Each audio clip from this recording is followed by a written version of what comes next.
العباد ثم طه من مرصاه مرضى وصف عمار السكاف وأصولهم وفروعهم ومن عمر هذا المصلى وأعبد الله فيه وتصدق له أن الله يغفر لهم ويرحمهم ويعلي درجاتهم في الجنة وأن الله سبحانه وتعالى يجعلنا من العلماء العاملين فقهنا في الدين وأن الله سبحانه وتعالى ينفعنا فيما علمتنا وأن الله سبحانه وتعالى ينفعنا فيما علمتنا وعلمنا ما ينفعنا وما نواه الصالحون بمثل هذا نوينا مقصود وصدنا وطلبنا وإلى حضرة النبي محمد صلى الله عليه وسلم الفاتحة. أعوذ بالله من الشيطان الرجيم. بسم الله الرحمن الرحيم. الحمد لله رب العالمين الرحمن الرحيم مالك يوم الدين إياك نعبد وإياك نستعين اهدنا الصراط المستقيم صراط الذين أنعمت عليهم غير المغضوب عليهم ولا الضالين آمين. بسم الله الرحمن الرحيم. الحمد لله رب العالمين والصلاة والسلام على أشرف الأنبياء والمرسلين سيدنا ومولانا محمد وعلى آله الطيبين الطاهرين وعلى أصحابه الأنجم الزاهرين وعن التابعين وتابع التابعين ومن تبعهم بإحسان من يومنا هذا إلى يوم الدين. أما بعد. Masih melanjutkan dari penjelasan keterangan yang lalu tentang cerita Nabi Allah Ismail alaihissalam. Jadi kita bahas ceritanya Nabi Ismail karena Rasul Shallallahu Alaihi Wasallam itu merupakan turunan dari Nabi Ismail. Jadi Nabi Ibrahim punya anak laki dua. Yang pertama namanya Ismail, yang kedua namanya Ishak. Yang dari Ishak menurunkan nabi banyak. Ada Nabi Musa, ada Nabi Yakub, Nabi Yusuf, itu semuanya Nabi Yunus, ya, itu semuanya keturunan Nabi Ishak. Nah, yang Nabi Ismail itu tidak menurunkan nabi sama sekali, nggak ada nabi. Turunannya Nabi Ismail tidak ada yang jadi nabi, tidak ada yang jadi rasul. Sampai terakhir ketemu Rasulullah Shallallahu Alaihi Wasallam. Jadi dari dulu itu nabi-nabi kebanyakan mayoritas keturunan daripada Nabi Ishak. Makanya Nabi Ibrahim dijuluki sebagai Abul Anbiya, bapaknya para nabi, karena keturunannya adalah kebanyakan nabi atau nabi-nabi kebanyakan keturunan daripada Nabi Ibrahim. Nabi Ismail itu putranya Nabi Ibrahim. Nabi Ibrahim asalnya itu ada di Syam, daerah Palestina. Kemudian ada sesuatu yang mengakibatkan sampai akhirnya tukaran. Ya, Nabi Ibrahim karo bojone Siti Sarah. Anaknya Nabi Ismail dikawon-gawon nyingkri, disuruh bawa pergi. Wis, kamu bawaan pergi sudah. Hajar sama anaknya Ismail kamu bawa pergi. Dapat perintah dari Allah Subhanahu wa taala, Nabi Ismail disuruh diletakkan ada di Bakkah. Di Makkah itu nama baru, nama lamanya Makkah itu Bakkah. Inna awwala baitin wudi'a lin-nasi lalladzi bi Bakkah. Nama apa? Nama kuno nih. Nama purbanya Mekah itu namanya Bakkah. Disuruh taruh di Makkah. Berangkat Nabi Ismail, Siti Hajar sama Nabi Ibrahim bertiga berangkat sampai di Mekah. Tutup di Mekah, kemudian ditinggal Nabi Ismail. Nabi Ibrahim langsung pergi, nggak pakai ngomong. Kemudian ngomel Siti Hajar, kenapa saya kok ditinggal di tempat seperti ini, wahai Ibrahim? Ini tempat gersang, ini tempat nggak ada penduduknya, nggak ada airnya. Ngomel-ngomel, nggak direken kalau Nabi Ibrahim. Sampai Siti Hajar ngomong, Allahu amaraka bihadza, apakah Allah wahai Ibrahim yang memerintah kamu untuk ninggalkan saya dan Ismail di sini? Ya, kata Nabi Ibrahim. Akhirnya katanya Hajar, kalau begitu Allah tidak bakal menyia-nyiakan kita.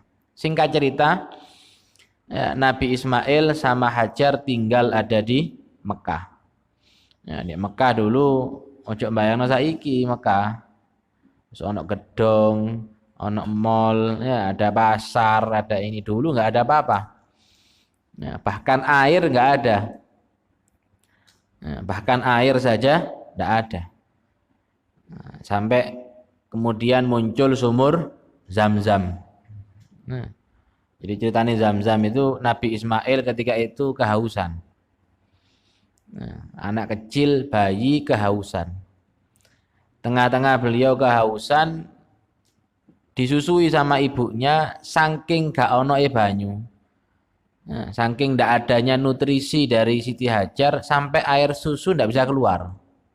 Wis nemen wis.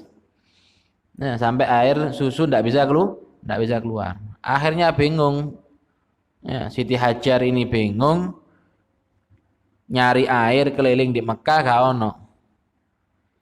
Kemudian kelihatan kayak sarop itu fata morgana.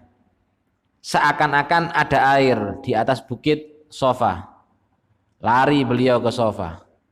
Kemudian ternyata kayaknya ada air di Marwah. Pergi lagi ke Marwah. Keliling sampai 7 kali. Makanya disyariatkan ada namanya sa'i. Ya, untuk memperingati kejadian di mana susahnya Siti Hajar mencari air untuk Nabi Ismail. Nah, gimana perjuangannya seorang ibu untuk anaknya walaupun dia dalam keadaan kehausan. Masih Siti Hajar yo ngelak. Masih Siti Hajar juga kehausan. Tapi ketika anaknya nangis, anaknya Ismail nangis, kemudian cari air, dia berkorban lari naik turun bukit Siti Hajar ketika itu. Naik turun 7 kali. Kemudian Allah Subhanahu wa taala mengeluarkan air dari kakinya Nabi Ismail. Nah, jadi arek cilik lek nangis lah apa? Ginjal-ginjal ya jarang gini. Nah, kakinya itu geser-geser, kemudian geser tanah yang dibawa kakinya. Dari bawah kakinya Nabi Ismail muncul sumur Zam-Zam. Dikatakan oleh ulama tafsir, kok dijenengi Zam-Zam? Ya, Zam-Zam itu artinya kalau bahasa bahasa Suryani itu artinya berkumpul. Jadi ketika naik turun Siti Hajar, ya, Nabi Ismail nangis, kemudian keluar air dari kakinya Nabi Ismail. Loh, ketika air itu keluar, Nabi Ismail Siti Hajar itu bingung atau senang gitu ya. Ketok banyu. Takut airnya habis. Ya, takut airnya habis, kemudian ngomong Zam-Zam. Ngelumpuk gitu ya. Berkumpullah. Ojo sampai ngalir. Lek ngalir akhirnya takutnya entek. Ya, nggak tahu Siti Hajar kalau ini mukjizat. Dipikir ono banyu. Zam-Zam ya, berkumpul, jangan sampai melebar kemana-mana. Nah, jadi artinya Zam-Zam itu berkumpul. Kata ulama tafsir mengatakan untung Hajari ngomong Zam-Zam berkumpul. Saumpama Siti Hajar gak ngomong Zam-Zam, gak ngomong kumpul, insya Allah air Zam-Zam itu akan meluber sampai kemana-mana. Tapi barokah Siti Hajar ngomong Zam-Zam ngelumpuk, sampai sekarang berupa sumur, gak sampai nyumber. Jadi Zam-Zam itu airnya gak nyumber, itu kayak banyu umbulan nyumber ngono ndak. Ya, tapi kayak sumur. Coba Siti Hajar waktu itu ndak ngomong Zam-Zam, mungkin ngeluber kayak sumber. Ya. Akhirnya minum ada di situ, hidup. Ya, namanya air, kalau ada air ada kehidupan. Asali jenijen kan wong di Mekah itu. Siti Hajar sama putranya Ismail. Nah, kemudian ada beberapa rombongan. Orang dulu itu kalau misalnya nyari air itu nyarinya dari burung. Ya, delok teko manuk.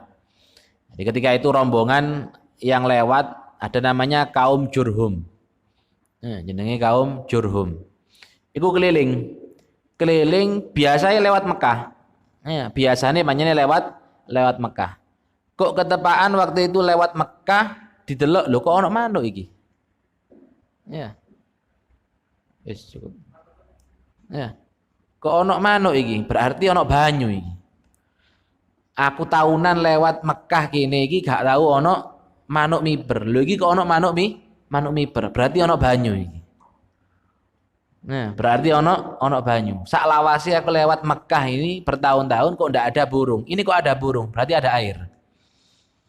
Akhirnya diparani temenan. Nah, ada ibu sama anaknya, di sampingnya ada sumur Zam-Zam. Kemudian ngomong kaum Jurhum ini, dari mana kamu dapat air ini? Ya saya muncul ini air karena saya menggali, katanya Siti Hajar. Kemudian kaum Jurhum berniat untuk tinggal ada di kota Mekah. Karena sudah ada sumur. Lek iso ono sumur enak, kate bangun iso, kate mangan iso, mau masak bisa. Ya wis, dengan syarat kamu jadi orang yang baik. Ya, harus jadi orang yang taat. Siap. Akhirnya tinggal di situ, bikin perkampungan di situ. Ini yang nanti jadi asal atau cikal bakalnya orang Arab adalah dari kaum Jurhum. Sampai akhirnya Nabi Ismail besar ada di situ dan kawin dengan kaum Jurhum sampai punya turunan. Nah. Turunannya semuanya ada di Mekah. Di antara turunannya ada yang bernama Quraisy. Makanya wong Mekah biyen diarani suku Quraisy. Kenapa? Karena datuknya dulu dijuluki atau namanya Quraisy. Kemudian Quraisy punya turunan ya sampai kepada yang namanya Hashim. Hashim turunannya dijuluki Bani Hashim. Kemudian Hashim punya anak Abdi Manaf. Hashim punya anak namanya Abdul Muthalib. Abdul Muthalib punya anak Abdullah. Kemudian Abdullah punya putra namanya Muhammad. Itu silsilahnya Rasulullah sallallahu alaihi wa alihi wa sahbihi wasallam. Nah, jadi Rasulullah sallallahu alaihi wasallam itu Muhammad bin Abdullah bin Abdul Muttalib bin Hashim bin Abdi Manaf bin Qusay bin Kilab bin Murrah bin Ka'ab bin Lu'ay bin Ghalib bin Fihir bin Malik bin Nadar bin Kinanah bin Huzaimah bin Ilyas bin Mudar bin Mudrikah bin Ilyas bin Mudar bin Nizar bin Ma'ad bin Adnan. Nasabnya itu sampai kepada Adnan. Kemudian Adnan nyambung sampai kepada Nabi Allah Ismail alaihissalam. Itu nasabnya Rasulullah SAW.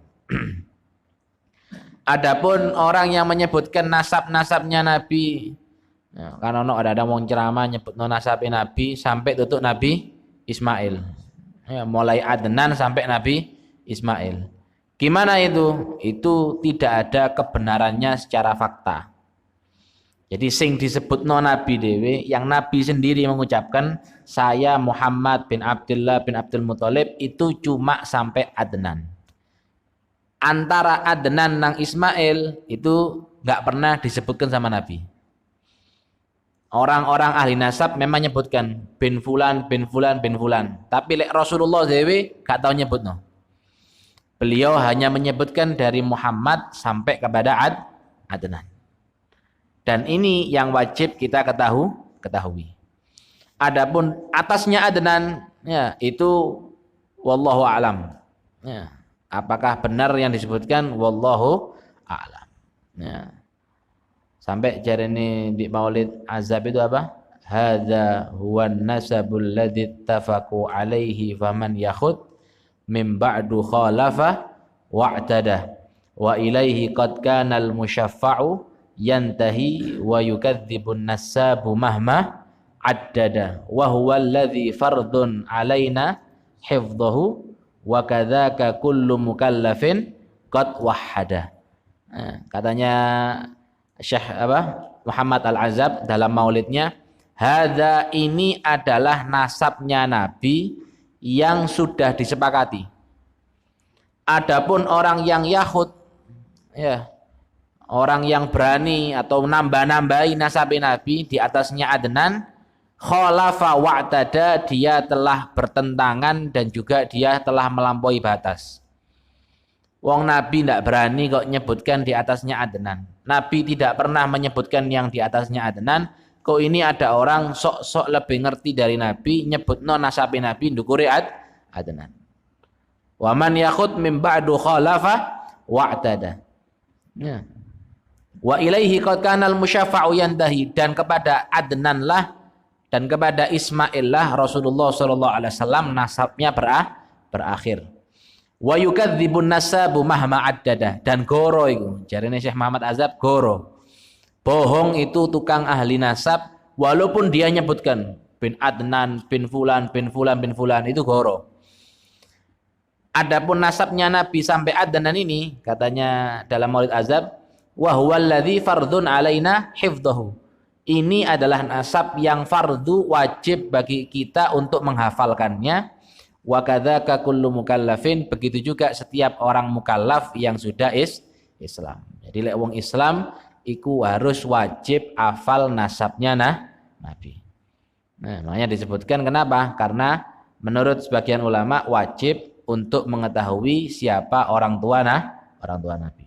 Nah, ada pembahasan misalnya dalam masalah orang tua Nabi. Ya, sering mungkin dibahas juga masalah orang tua Nabi. Apakah leluhurnya Nabi, orang tuanya Nabi itu di surga apa di neraka? Nah, orang tua Nabi itu di surga apa di neraka? Nah, sebagian orang ya sampai ndelok di YouTube misalnya ya, atau di ceramah-ceramah misalnya, ada yang mengatakan bahwasanya orang tua Nabi itu di neraka. Ya, bapak ibunya Nabi itu di neraka. Bawa dalil lagi. Dalilnya apa? Dalilnya hadis riwayat Muslim. Bahwasanya ketika itu Rasulullah SAW ditanya sama satu orang, ya Rasulullah, orang tuaku di mana? Katanya Rasulullah, abaka finnar, orang tua kamu di neraka. Nah, kelihatan seperti itu si orang Badui kira tak pegel. Ya, padahal dia Islam, ya, dia mukmin. Dibilang orang tuanya di neraka, roh tak pegel deh. Langsung dia berbalik, ya, berbalik badan meninggalkan Rasulullah SAW. Kemudian orang ditanya, wa aina abak? Ya Rasulullah, terus bapakmu di mana? Orang tua kamu di mana ya Rasulullah? Kata Nabi, abi wa abaka finnar, bapakku dan bapakmu di neraka.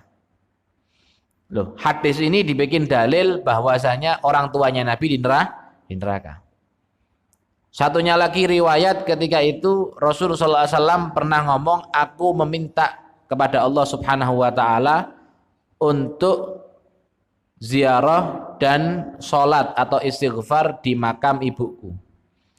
Kemudian dilarang oleh Allah Subhanahu wa taala dan aku hanya diperbolehkan untuk menziarahi. Sama Allah dilarang untuk mendoakan ibunya Nabi, mensolati ibunya Nabi, berarti orang tuanya Nabi, ibunya Nabi di neraka. Benar tak seperti itu? Ya. Kalau ahlu sunnah wal jamaah menjawab, ya, bahwasanya adapun riwayat yang pertama tentang Nabi SAW mengatakan bahwasanya ayahku dan ayahmu di neraka, itu ihtimal, ya, dimasukkan dalam kemungkinan bahwasanya yang dimaksud orang tua Nabi, Aba, itu adalah pamannya Nabi, yaitu Abu Jahal. Atau kalaupun tidak, dimasukkan kepada ayah pamannya Nabi yang bernama Abu Thalib. Karena kebiasaan orang Arab itu kadang-kadang kalau dia nggak punya ayah, pamannya dipanggil Aba. Jadi gak duwe bapak, dulure bapak iku diceluk bapak. Itu biasanya orang Arab.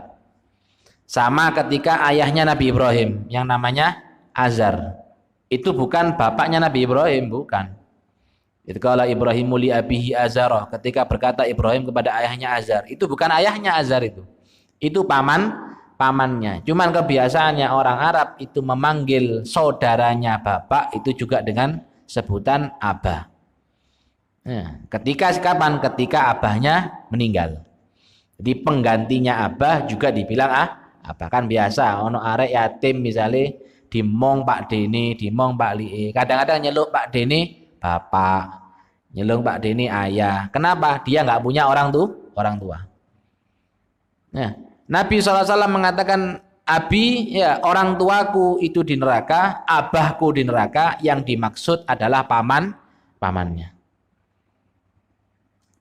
Kemudian adapun masalah Nabi SAW itu dilarang untuk sholat kepada ibunya, itu ihtimal, ya kemungkinan bahwasanya ibunya Nabi itu termasuk daripada ahlul fatrah.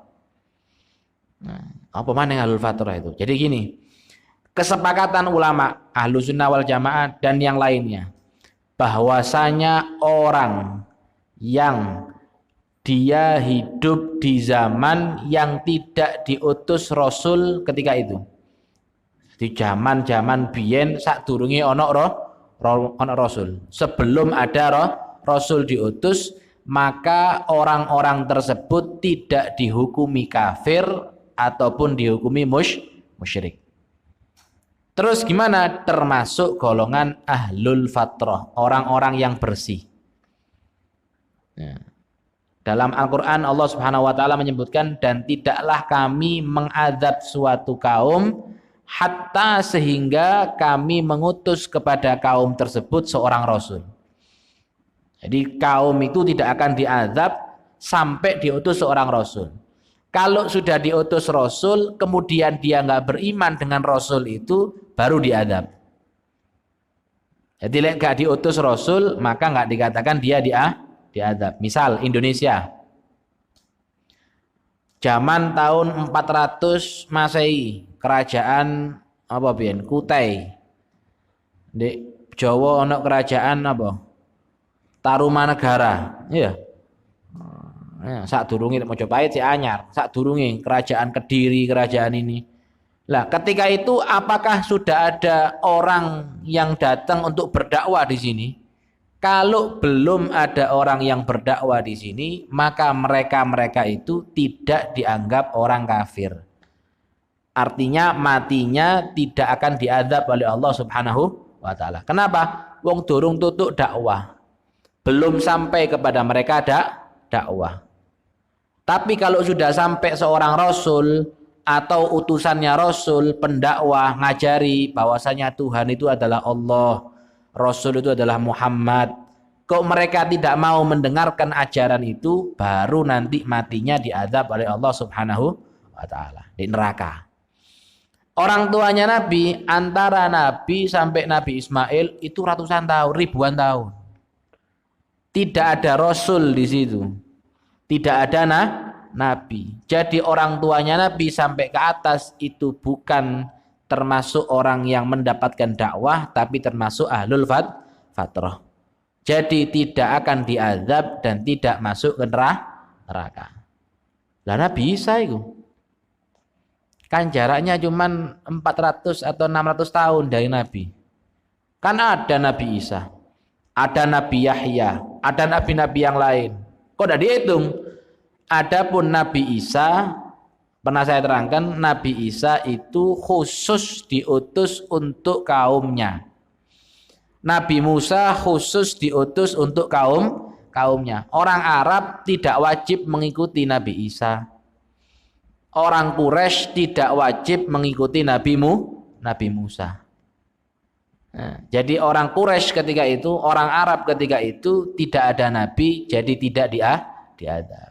Berarti orang tua Nabi itu adalah ahlul fatrah, gak diadab. Dalilnya apa? Ada lagi ayat Al-Quran. Allah Subhanahu wa ta'ala berfirman, wa taqallubaka fis sajidin. Dan aku Allah Subhanahu wa ta'ala melihat atau membolak-balikkan engkau wahai Muhammad di dalam golongannya orang yang sujud. Jadi Muhammad itu, Rasulullah itu dipindah dari golongan orang sujud ke golongan orang sujud ke golongan orang sujud. Abahnya ahli sujud, kakeknya ahli sujud. Apa artinya ahli sujud? Beriman.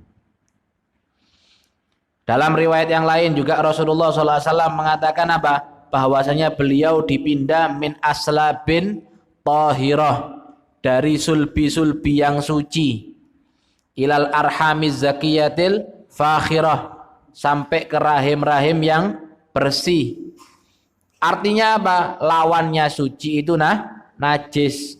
Apa najis itu? Innamal musyrikuna najasun, orang-orang musyrik itu najis. Lawannya musyrik berarti mukmin, berarti orang-orang tua Nabi itu suci, artinya beriman. Nah, jadi kalau ada yang mengatakan orang tuanya Nabi itu kafir, orang tuanya Nabi itu di neraka, ya, mereka hujahnya dikatakan lemah. Kenapa? Bahwasanya orang tuanya Nabi itu kalaupun nggak dikatakan beriman, ya, kalaupun nggak dikatakan beriman, maka orang tuanya Nabi itu dikatakan ahlul fatrah dan mereka tidak akan diazab. Ya, tapi kadang-kadang apa yang kita sayangkan itu, ya, sing miris itu, ketika melihat orang itu apa bangga ketika dia sukses gitu ya, ketika dia itu berhasil menunjukkan dalil bahwasanya orang tuanya Nabi di neraka. Seakan-akan dia bangga. Iki loh dalile, abahnya Nabi di neraka. Ini loh dalilnya, ibunya Nabi mati ya dalam keadaan kafir di neraka. Dalilnya seperti ini, hadis riwayat Muslim dan seterusnya dan seterusnya. Seakan-akan bangga kalau mengatakan atau menyatakan orang tuanya Nabi di neraka. Gitu. Orang tuanya Nabi di neraka, dalilnya ini. Seakan-akan dia bangga. Jangan ke Nabi, ya, jangan ke Nabi. Sampai anak misalnya diwarai, bapakmu di neraka, pegel. Ya. Kita misalnya dibilangi, bapakmu di neraka, orang tua kamu ada di neraka, kita pasti akan apa? Pegel, nggak terima, sakit hati. Wakif, gimana ini Rasulullah SAW, orang tuanya kita bilang, ini loh orang tuanya Nabi di neraka, ini loh ibunya Nabi di neraka. Kira-kira apa enggak membuat pegel hatinya Rasulullah? Kira-kira apa enggak menyakiti hatinya Rasulullah SAW? Kalau kita mengatakan ini loh orang tuanya Nabi di neraka. Kemudian bangga, ini dalilnya kuat ini. Hadis riwayat Muslim mengatakan bahwasanya orang tuanya Nabi di neraka. Bangga mereka kalau mereka sukses berhasil menyebutkan bahwasanya orang tuanya Nabi di neraka. Nah, ini nggak ada adab sama Rasulullah SAW. Ya, nggak ada akhlak sama Nabi SAW. Orang tuanya Nabi dibilang di neraka. Ada juga riwayat daripada Sayyidah Aisyah, walaupun hadisnya dhaif. Nah, hadisnya dhaif bahwasanya Nabi SAW itu meminta izin kepada Allah untuk menghidupkan kedua orang tuanya. Jadi Allah menghidupkan kedua orang tuanya, kemudian beriman kepada Allah, kepada Rasulullah, kemudian dimatikan. Ada hadisnya, walaupun riwayatnya dhaif. Nah, ada hadisnya, riwayatnya dhaif. Itu riwayat daripada Sayyidah Aisyah. Terlepas daripada itu semuanya, ada juga riwayat. Nah, ngomong riwayat dalil-dalilan, akeh dalile. Nah, ada juga riwayat ketika Sayyidah Aminah, ibunya Nabi itu dalam keadaan sekarat. Nah, dalam keadaan sekarat dibarengi dengan salah satu pembantunya. Kemudian Sayyidah Aminah ini nitip-nitip nang pembantunya. Nah, aku titip anakku Muhammad ini dan seterusnya. Beliau mengucapkan bait-bait syair. Ya, di antara bait syairnya itu beliau mengatakan in sahha ma absartu fil manami fa anta mab'utsun ilal anami. Wahai Muhammad, ya, ngomong ke Rasulullah, kalau memang benar apa yang aku dapatkan dalam mimpiku. Jadi Sayyidah Aminah itu ketika mengandung Rasulullah. Ya, ketika mengandung Rasulullah SAW itu banyak dapat mimpi. Didatangi oleh malaikat, didatangi oleh para nabi. Malah disebutnya ini Maulid Syaraful Anam. Ya, Maulid Syaraful Anam, Ya, ketika bulan hamil kesekian, atahu fi manami Idris, datang Nabi Idris, datang Nabi Musa, datang Nabi Ibrahim, silih berganti Nabi itu datang. Katanya Sayyidah Aminah, in sahha ma absartu fil manami, kalau memang betul apa yang aku lihat dalam mimpiku, fa anta mab'utsun ilal anami, maka engkau putraku akan diutus kepada seluruh manusia. Artinya apa? Dia meyakini putranya seorang rasul. Sayyidah Aminah mengetahui dan meyakini putranya adalah seorang rasul.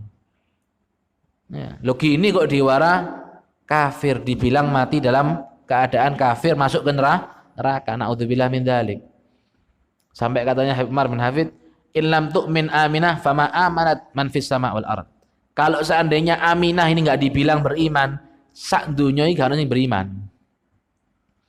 Satu dunia ini enggak dikatakan beriman. Gimana? Yang mengandung Rasulullah 9 bulan, yang melahirkan Rasulullah kok dibilang enggak beriman?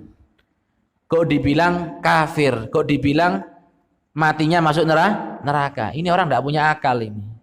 Ini orang enggak punya hati kepada Rasulullah SAW, enggak punya adab kepada Rasulullah Shallallahu Alaihi Wasallam. Oleh karena itu, ya, orang tua Nabi itu dijaga oleh Allah Subhanahu Wa Taala. Ya, orang tua Nabi termasuk golongan orang-orang ahlul fatrah yang mereka tidak diadab.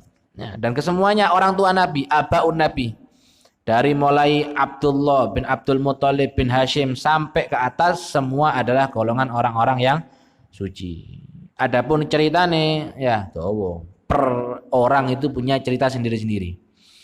Ya, kesemuanya itu mereka kebanyakan tinggalnya di Mekah, menjadi orang-orang yang menjaga Ka'bah dan menjadi orang yang menjamu para orang yang datang untuk haji di Makkah. Kakeknya beliau bernama Abdul Muthalib. Ya, kakek beliau bernama Abdul Muthalib. Abdul Muthalib ini dulu punya ayah namanya Hashim. Namanya bukan Abdul Muthalib aslinya. Ya, nama aslinya bukan Abdul Muthalib. Abdun itu artinya budak, hamba. Muthalib nama pamannya. Jadi Abdul Muthalib itu aslinya namanya Syaibatul Hamdi. Nama aslinya Syaibatul Hamdi. Punya abah namanya Hashim. Hashim ini dulu pernah tinggal di Madinah. Kemudian kawin ada di Madinah, punya anak. Setelah itu Hashim pergi berdagang, kemudian di tengah jalan dia mati. Di tengah jalan dia mati. Wes, anaknya tinggal di Madinah. Saudaranya Hashim namanya Muthalib, tinggalnya di Mekah. Suatu ketika ada rombongan yang datang ke Madinah ketika itu. Namanya dulu Yathrib. Tinggal di Madinah, lewat didelok kok ono arek kok bedo iki. Ya, karena ada nurnya Nabi Muhammad ya beda. Dalam diri Abdul Muthalib ada nurnya Nabi Muhammad. Dilihat iki arek kok bedo iki, ndak koyo arek liyane iki. Istimewa anak ini. Seneng manah. Ya, seneng manah, ahli manah. Sik cilik padahal. Ya, seneng manah. Jadi dolenane arek cilik biyen niku manfaat ya. Saiki lak etek-etek ah. Biyen ahli manah. Setiap manah kena itu ya, ketika manah kemudian tepat panahannya, anak kecil ini mengatakan, ya, ana bin Hashim, ya. Ana min Quraisy. Aku ini memang pancene turunane wong Quraisy. Loh kok wong iki kaget loh. Kok di Madinah ada turunannya orang Quraisy ini? Celuk, lele gini le. Ya. Kamu siapa kamu? Saya Syaibah bin Hashim bin Abdi Manaf. Saya dari Quraisy. Loh, Hashim dia anak tadi gini. Ya. Tanya kepada ibunya, mana ibu kamu? Dibawa ke ibunya. Siapa abahnya anak ini? Oh, abahnya dulu orang Quraisy, orang Mekah. Namanya Hashim. Tinggal di sini sebentar, kemudian kawin sama saya, punya anak ini. Tidak lama, wis dia pergi tidak balik. Loh, Hashim sudah meninggal. Ya, Hashim sudah meninggal. Akhirnya lapor, pulang ke Mekah, lapor kepada saudaranya, namanya Muthalib. Jadi Hasyim punya saudara adik namanya Muthalib. Datang ke Muthalib, saya kemarin dari Medina. Terus ketemu arek cilik. Tak takoni jare nih anake, dulurmu anake Hasyim almarhum. Oh iya. Iya memang Hasyim pernah cerita kalau dia pernah ke Madinah, ke Yathrib, kemudian kawin di sana. Iku bener iku, anake Hasyim itu, ponakanku itu. Ayo wis ambilen. Ya, jipiin arek iku. Kenapa?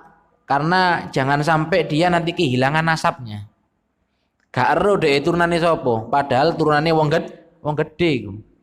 Gawa rene, ya, bawa ke sini.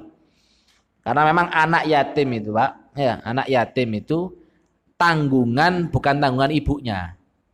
Ya, banyak orang yang salah ini. Anak yatim, ya, anak yatim kalau dia yatim yang nanggung, yang wajib biayai itu bukan ibunya, bukan juga saudara-saudara ibunya, tapi yang wajib nanggung, yang wajib biayai itu adalah paman-paman saudara daripada ayahnya. Nah, tidak anak yatim itu sing wajib ngopeni, yang wajib biayai biaya hidupnya adalah saudara dari ayahnya. Nah ini Muthalib mengatakan saya yang wajib untuk biayai anak ini. Wis tak bawa. Ya, akhirnya pergi Muthalib ini ke Madinah ngomong sama ibunya. Ya, ini anak adalah turunannya orang besar di Mekah. Bapaknya dulu seorang tokoh di Mekah. Saya harus bawa supaya anak ini kumpul sama keluarganya. Awalnya tidak mau, akhirnya ya wis digawa. Nah, ketika datang si Muthalib ini ke Mekah, masuk Mekah bawa anak kecil. Orang Mekah mikir, oh iki budake Muthalib. Muthalib mari lunga ndek dalan tuku budak, kemudian ini budaknya. Makanya diarani Abdul Muthalib, budaknya Muthalib. Padahal bukan budak, tapi ponakannya. Wis kadung terkenal loh Jan. Kadung orang-orang ngomong, oh Muthalib bawa budak baru. Nah, dibilang Abdul Muthalib. Nanti insya Allah kita akan terangkan bagaimana Abdul Muthalib sampai kepada bagaimana Abdullah. Nah, karena penting, ya, karena dalam sejarahnya orang tua Nabi juga ada keterangan yang menunjukkan bahwasanya orang tuanya Nabi, kakeknya Nabi itu orang mulia dari dulu. Jadi Nabi SAW itu dari pilihan daripada pilihan. Sampai Nabi SAW mengatakan tidaklah Allah menjadikan dua orang yang lebih baik itu saya diambil dari situ. Jadi kalau ada abah punya anak dua, A sama B. Yang paling bagus yang mana? Yang B misalnya. Lah Rasulullah dari turunannya yang B. Nanti yang B ini punya turunan, misalnya Nabi Ibrahim. Punya anak Nabi Ismail sama Nabi Ishak. Mana yang lebih unggul? Nabi Ismail. Rasulullah dari anaknya Nabi Ismail. Nabi Ismail punya anak misalnya berapa? Yang paling baik yang mana? Rasulullah dari situ. Jadi semua yang paling baik fa ana khiyarun min khiyarin qad kharajtu min nikahin li ilahiyya sana. Ya. Kata Nabi apa dalam Maulid ya ulama, fa ana khiyarun kata Nabi, aku ini adalah pilihan dari pilihan. Nah, jadi kita akan pelajari insyaallah orang tuanya Nabi sampai kakeknya Nabi sallallahu alaihi wa alihi wasallam wallahu a'lam bissawab.